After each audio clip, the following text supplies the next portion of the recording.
I sensed great vulnerability. A man-child crying out for love, an innocent orphan in the postmodern world. It's Cort Freeman. Ish. Get up! Hello, friends, family, and fan.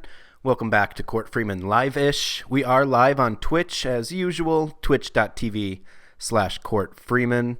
And then later on, as you will find, all two of you who are participating in this, it will be available on YouTube, youtube.com/Cort Freeman, Apple Podcasts, iHeartRadio, etc. I wanted to spend today thanking somebody. Not all heroes wear capes, but when somebody does something good, when somebody stands up for what they believe in, I think they deserve extra praise or even praise. And today I'm talking about Dan Katz, aka Big Cat of Barstool. He really impressed me today. He earned himself a fan. In case you don't know, Barstool's been very polarizing lately. Barstool, I guess in case you really don't know, Barstool, a media company, they do a lot of, internet blogs, podcasts. They're everywhere. They're doing a great job with their content, and you probably know them. And their president, their founder, Dave Portnoy, El Presidente, just had the opportunity to interview Trump, and that caused some rifts online. Barstool historically is, as Portnoy pointed out, they try to be apolitical and not take a stance. However, personally, anybody I know who is a fan of Barstool, or at least especially like when it started and when I was in college and stuff like that, the kids who were really, really into Barstool, the stoolies that I knew, were the biggest bros around. So not the kids I wanted to associate with. So I never got really into it. I never personally followed it because I didn't relate to it as much as some of my friends and stuff. But with that being said, of course, from retweets and stuff, you come across the content. And Big Cat, one of the people who's been around since the beginning, he always stood out to me. I always thought he was funny. His content stood out from the rest. He didn't come off as bro-y or as offensive as some of the others could be, and I noticed that. I thought that was cool. And then lately, more has been coming out. They're I can't remember what started it over there, but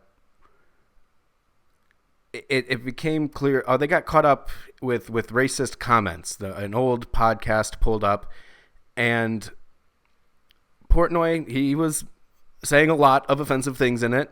He dropped M-bombs, which he claimed back then wasn't as offensive as it is now. And his defense was that he was rapping a Ja Rule song. But come on, you know that you can't do that. Even rapping, you replace the word with player or homie or anything. You replace the word. You mumble. You skip a word. You don't rap that word. As a white guy, you don't do it. You find a way around it. You don't do it. We all saw that video of the girl who got brought up on stage with Kendrick, invited to rap, and she dropped it. You don't do it. Oh, she got chewed out. And you especially know that people in media, the people at Barstool, they saw that. I'm sure they shared that video. You don't say it, even 5 years ago. So they got brought up in it, and Big Cat was in some of these videos that they were talking about, and so was KFC. But it seemed like Portnoy and KFC were the ones saying the more offensive stuff. Big Cat kind of tried to call him out, and it seemed like. So through all of this, even the Barstool drama that's been going on, I feel like Big Cat was able to even separate himself back then. But then today, doing a podcast and going on the record, essentially calling out his boss for not inviting him to, or not including him in any of it, not just the interview, but he didn't know they were going to do it, he said. He found out when we all found out, the same way we did on Twitter and Instagram and stuff like that. And Big Cat's been around since day one, like I was saying. In his podcast, he even said, he's a partner on this. When they signed, they looked at him and said, "We need you on this. This is happening because of you." as somebody who's not been I don't follow Barstool that much, I know that to be true. His content is better than anybody. I mean, not just at Barstool, like better than most people online right now. He brought back NCAA Football 14. That's popular again. That's selling for $300 on eBay because of him. And he stood up today essentially saying he wasn't involved in the process, didn't know they were doing it, has gone out of his way to not be political. He had the chance to interview Biden and passed. And so he was a little upset seeing Portnoy go and interview the president and kind of be buddy-buddy and not challenge him. I do agree. Barstool, if you're invited to interview the president, you accept. Any blog, any journalist, if you're invited to interview the president, you accept. However, once you get there, you have a responsibility as a journalist to challenge that person, to ask serious questions, to challenge their answers and stuff like that, and to really get to the bottom of something. Instead, it was kind of buddy-buddy. President Trump essentially used Barstool for their platform to get young voters, and Big Cat said that. And I absolutely agree. I think it's going to work for the young fans of Barstool who already tend to lean right. I don't know if it's through the content I don't think it's through the content Barstool puts out, but somehow, whether on purpose or inadvertently, it attracts right-wing youth. And I think that's something that they have to know in their demographics. So Big Cat went on record and said that he didn't know anything about this and is not on board and is seeing things skew to the right now, is seeing that when it comes to Black Lives Matter, the company is not saying it, that they're not supporting some of their own African-American employees and people like that. He's starting to notice it. And now a lot of the internet saying, hey, you can leave.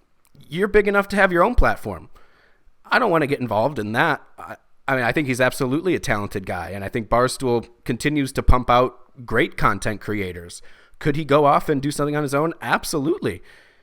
Or he could help fix the problem that's at Barstool. I mean, I think it's great that they're at least generating a conversation over all of this.